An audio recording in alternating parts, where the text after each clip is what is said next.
세계에는 오래 사는 분들이 사는 나라들이 있고요. 그 마을들이 또 몇 군데가 있어요. 그 대표적인 것 중에 하나가 일본이라고 하는 나라입니다. 일본 서부 해안에 있는 후쿠이시라고 하는 도시에는 장수하는 노인들이 많아서 장수하는 도시로 그렇게 알려져 있습니다. 이 평균 남자의 수명이 79세예요. 그리고 여성이 86세입니다. 이렇다고 하면 그 마을에 100세 가까이 된 노인들이 굉장히 많다는 얘기입니다. 그리고 여기가 주목받는 이유는 이 건강 수명이 거의 차이가 나질 않습니다.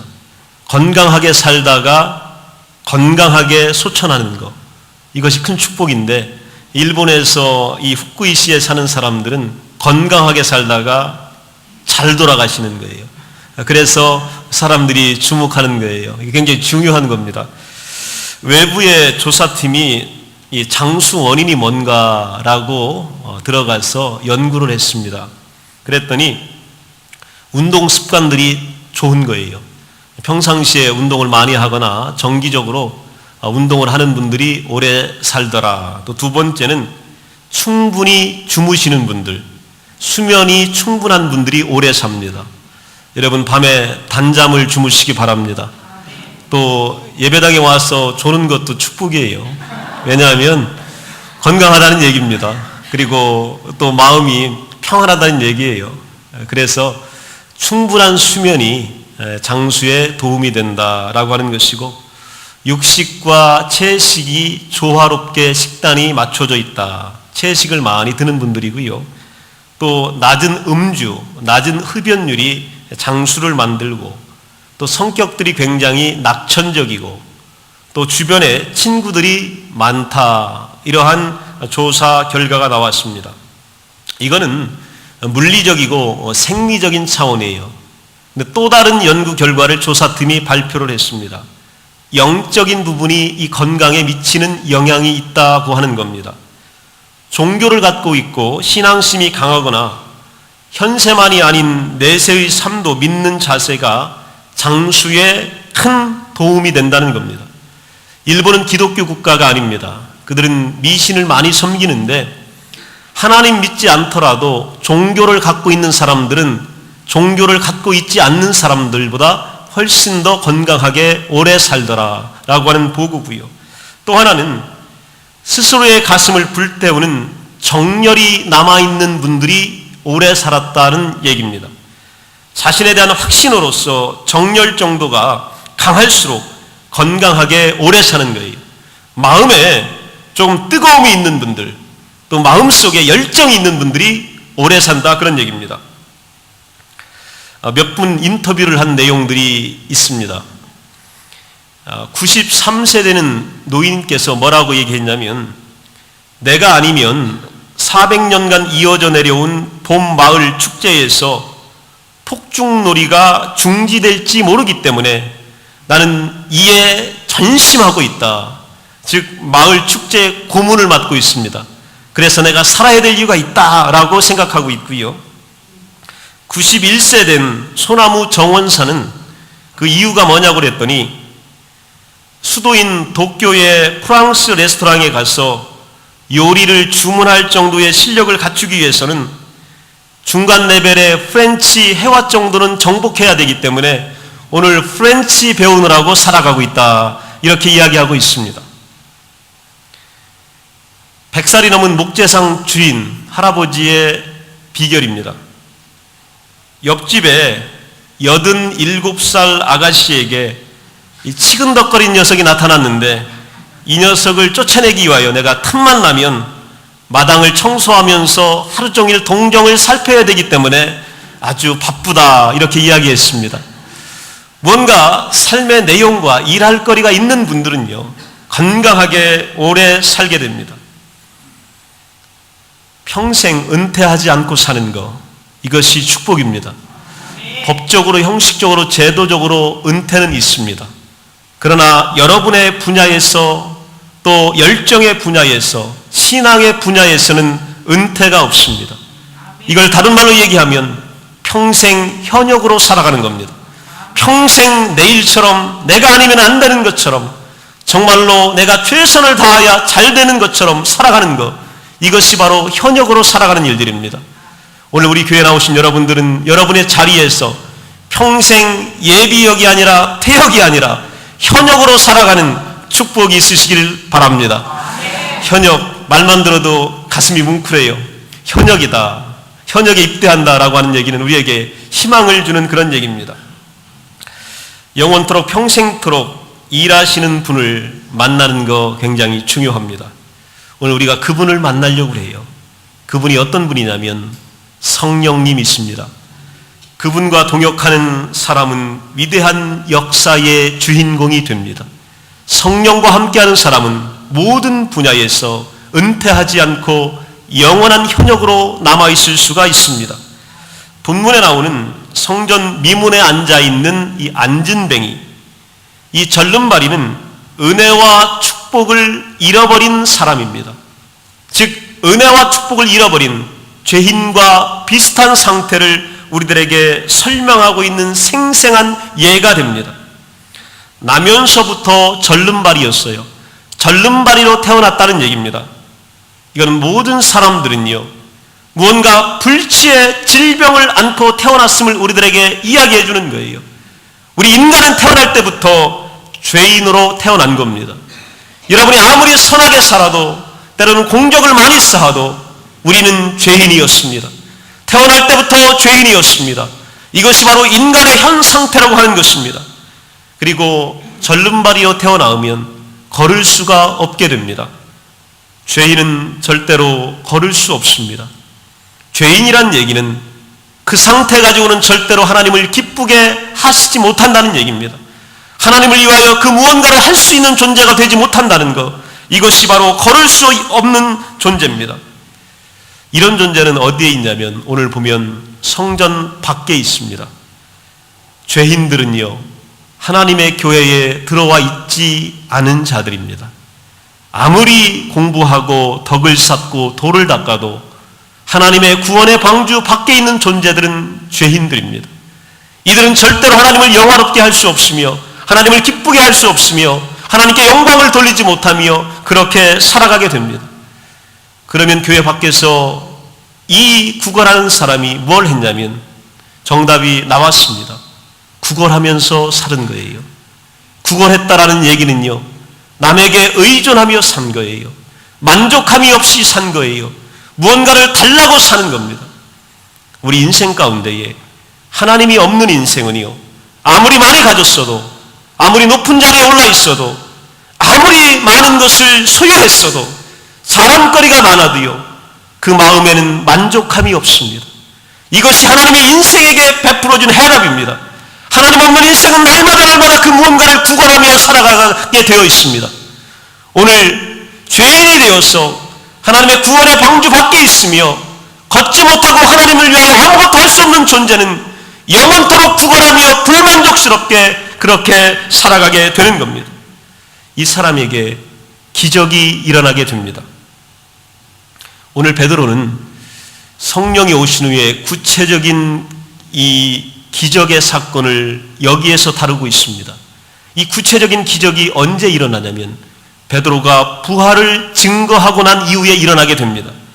성령이 임한 후에 베드로가 어떤 일을 했냐면 기적을 일으킨 것이 아니라 그리스도께서 죽었다가 3일 만에 부활하셨음을 선포했습니다. 부활을 믿는 사람들에게 기적이 일어납니다. 부활을 선포하는 사람들에게 인생의 문제가 해결됩니다. 예수 그리스도를 내 주인으로 삼은 사람들에게 행복이 찾아오게 되는 거예요. 그리고 모든 불치의 병이 떠나가게 되어 있습니다. 오늘 고치는 것이 문제가 아니라, 그것이 우선이 아니라 그리스도가 나를 위하여 죽으셨다가 부활하셨음을 믿고 선포했을 때에 기적이 일어났습니다. 오늘 여러분의 삶의 현장에서 기적이 일어나시기를 원하시거든. 오늘 여러분의 병마가 고침받기를 원하시거든. 부활하신 예수 그리스도를 믿으시기 바랍니다.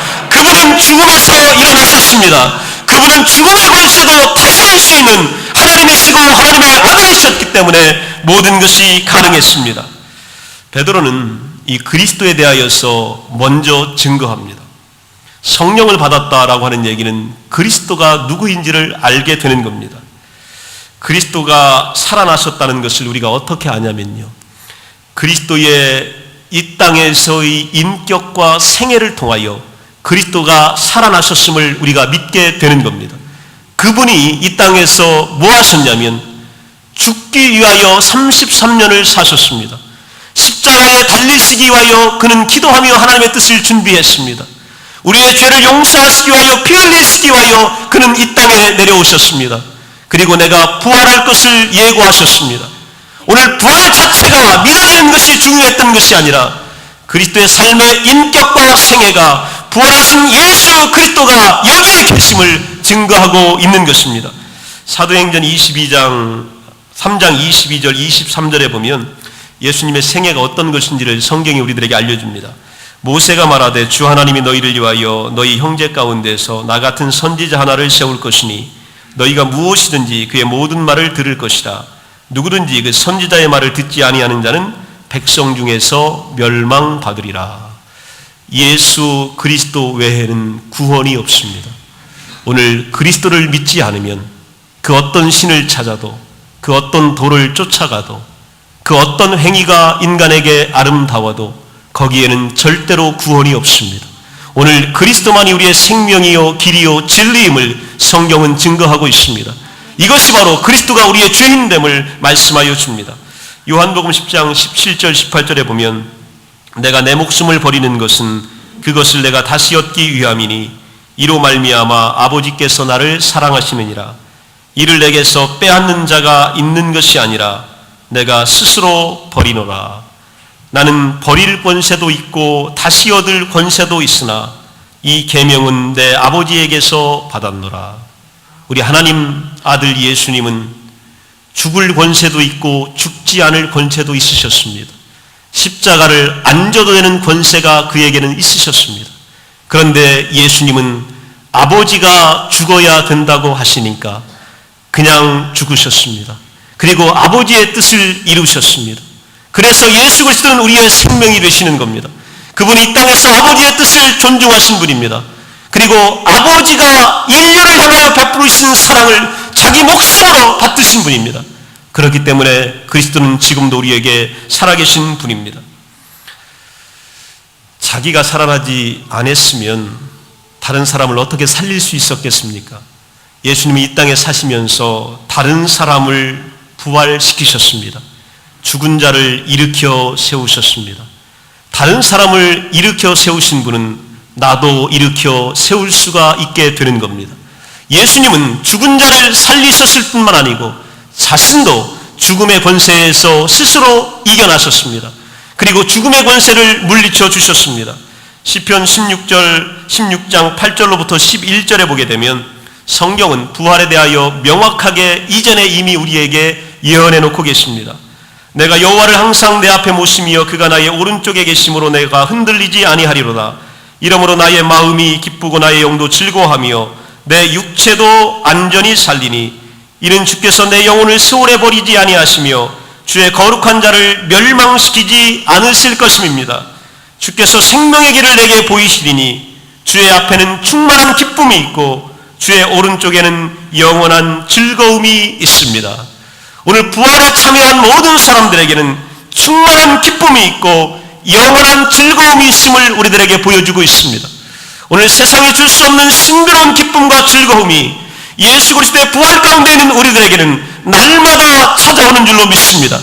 그래서요, 이거는요, 아는 사람만 아는 거예요. 모르는 사람은 아무리 이야기해도 모릅니다.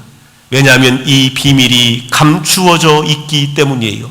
부활은 믿는 자들에게는 노출되어져 있지만 믿지 않는 자들에게는 영원히 풀 수 없는 수수께끼와 같은 것입니다.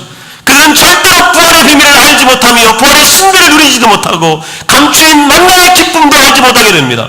그러나 예수 안에 있는 우리들에게는 영원한 생명과 충만한 기쁨이, 영원한 즐거움이 우리 안에 있음을 말씀하고 있습니다.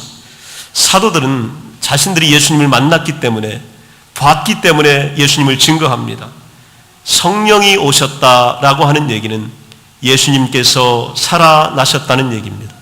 성령을 누가 보내시겠다고 말씀하셨냐면 예수님께서 하늘로 올라가시면서 나를 대신하여 보혜사 성령을 너희에게 보내주시겠다고 말씀하여 주셨습니다.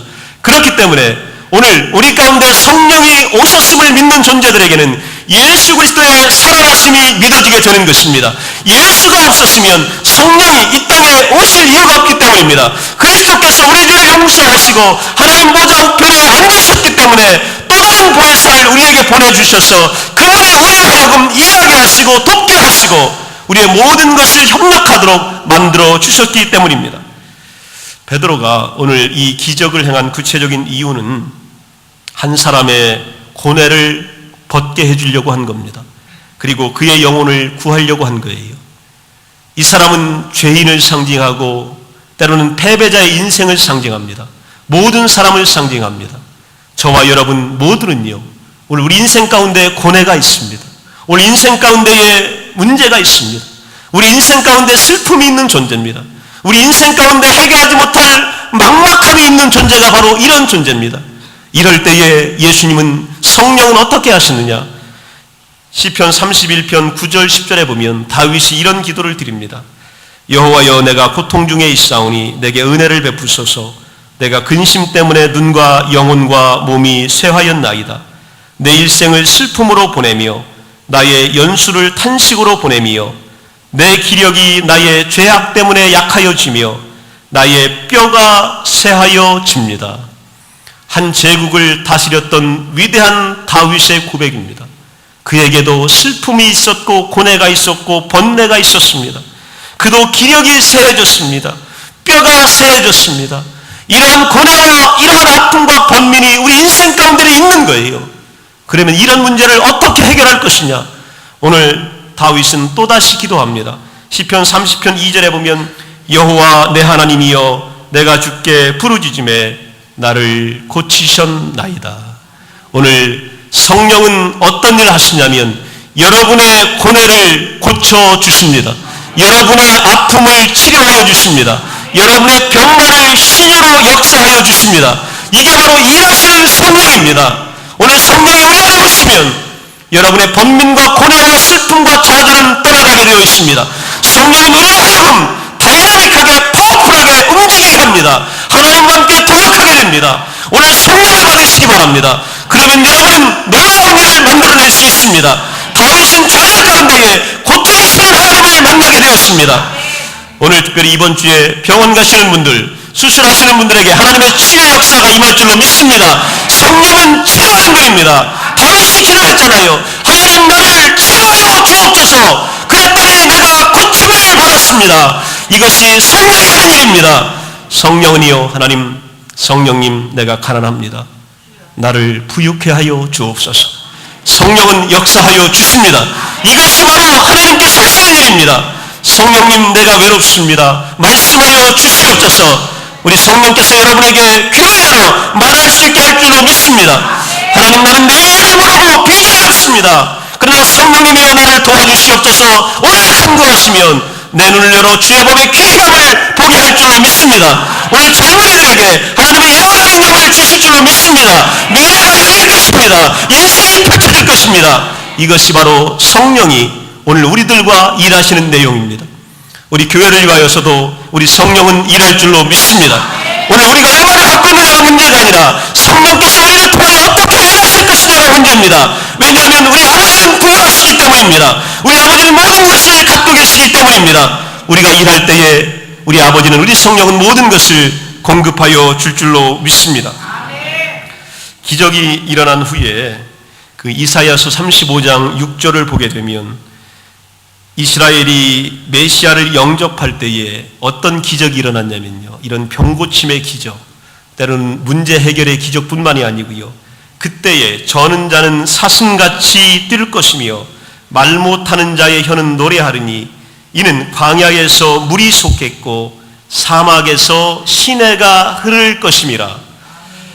광야에서 물이 솟는다는 얘기를 세상에서 들어보신 적이 있으십니까? 사막에 시내가 흐른다는 얘기를 여러분은 들어보신 적이 있습니까? 그것이 영원토록 그렇다는 얘기를 본 적이 있습니까? 그렇지 않습니다. 사막에 물이 솟는 것은 잠깐입니다. 시내가 만들어지는 것은 기쁨이 아니라 재앙입니다. 그 문은요, 사람들을 휩쓸어갑니다. 사람들의 생명을 앗아갑니다. 그런데 오늘 성경이 말씀하시기를 성령께서 우리 인생의 길에, 여러분의 미래 가운데에, 여러분의 내일 가운데에, 자녀 가운데 베풀어 주신 은혜는 어떤 것이냐면 광야에서 물이 솟고 사막에서 시내가 흐르는 것인데, 이것이 우리에게는 기쁨이 된다는 얘기입니다. 사슴과 쫓기는 놀라운 역사가 우리 가운데 일어나게 될 것입니다. 돈을 많이 가졌는데 그게 기쁨이 아니고 근심이 되면 이건 축복이 아닐 겁니다. 오늘 내가 너무 오래 살았는데 이게 기쁨이 아니고 근심이 되면 이건 축복이 아닐 거예요. 그런데 성령은 어떻게 하시겠다고 말씀하셨냐면 우리의 필요한 것들을 공급해 주시며 함께 일하시고 내가 가진 것들을 통하여 즐거워하고 기뻐하게 하시겠다, 이렇게 말씀하고 계십니다. 여러분, 하나님과 함께 기쁘게 영원토록 오래 살면서 건강하게 하나님 일 하기를 소원하십니까? 아니면 근심 가운데 오늘 고통 중에 분노하며 미워하며 증오하며 원망하며 불평하며 살기를 원하십니까? 하나님은 오늘 역사하시는 성령님이십니다. 오늘 성령님은 우리를 통하여 기쁨을 허락하시고 우리 인생 가운데에 문제에 답을 주시는 분입니다. 그리고 사막 가운데 길을 내시는 분입니다. 결론입니다. 이 절름발이가, 이 안진뱅이가 어떻게 됐냐면 이제 성전 밖에 있다가 성전 안으로 들어가게 됩니다. 예수님 만나야 성전 안에 들어오게 되는 거예요. 오늘 그리스도를 나의 구주로 고백할 때에 그분이 나의 왕이 되시는 겁니다. 나의 주인이 되시는 겁니다. 이제 밖에서 구걸하는 인생이 아니라 성전에서 하나님이 주시는 만족을 누리며 살아가는 존재가 되는 겁니다. 성전에 들어와야, 우리 그리스도의 구원의 방주에 들어와야 우리 가운데는 만족이 있고 행복이 있습니다. 오늘 방주 밖에는, 교회 밖에는 절대로 구원이 없는 거예요. 그리스도 밖에는 절대로 구원이 없습니다. 그리스도께서 세우신 이 교회만이 우리에게 생명을 주시고 우리에게 축복을 허락하여 주시는 겁니다. 그리고 4장 13절 14절에 보게 되면 그리스도께서 자신을 위하여 행하신 일들을 그는 부끄러워하지 않습니다. 오늘 성령이 내게 임하시면 오늘 축복을 경험한 사람들은 과거에 내가 죄인 되었을 때에 비록 이렇게 살았지만 그것이 부끄러운 것이 아니라 오늘 하나님께 영광 돌리는 증거가 됩니다. 기회가 됩니다. 내가 가난했던 것이 부끄러운 것이 아니라 오늘 부유케 만드신 하나님을 증거하는 찬스가 됩니다. 내가 병들었던 것이 창피한 것이 아니라 고쳐주신 하나님의 능력을 사람들에게 선포할 수 있는 기회가 되는 것입니다. 그래서 우리는 예수님을 만나야 합니다. 부활을 우리가 만나야 합니다. 그리고 성령이 우리를 위하여 일하시는 현장에 우리가 영원토록 남아 있어야 합니다. 성령은 지금도 여러분과 함께 일하고 계십니다. 절대로 성령님은 쉬고 있지 않습니다.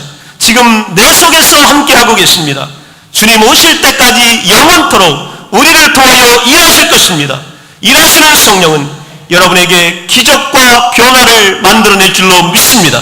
성령이 오셔야 기적이 일어납니다. 성령이 오셔야 우리 가운데 변화가 일어납니다. 뭔가 새로운 것이 펼쳐지길 원하시면 오늘 성령을 받으시길 바랍니다. 그리스도의 부활을 믿으시기 바랍니다. 그러면 모든 문제가 달라질 줄로 믿습니다. 그분은 우리와 함께 영원토록 일하시기 때문입니다. 우리 다 함께 자리에서 일어나셔서 기도하시겠습니다.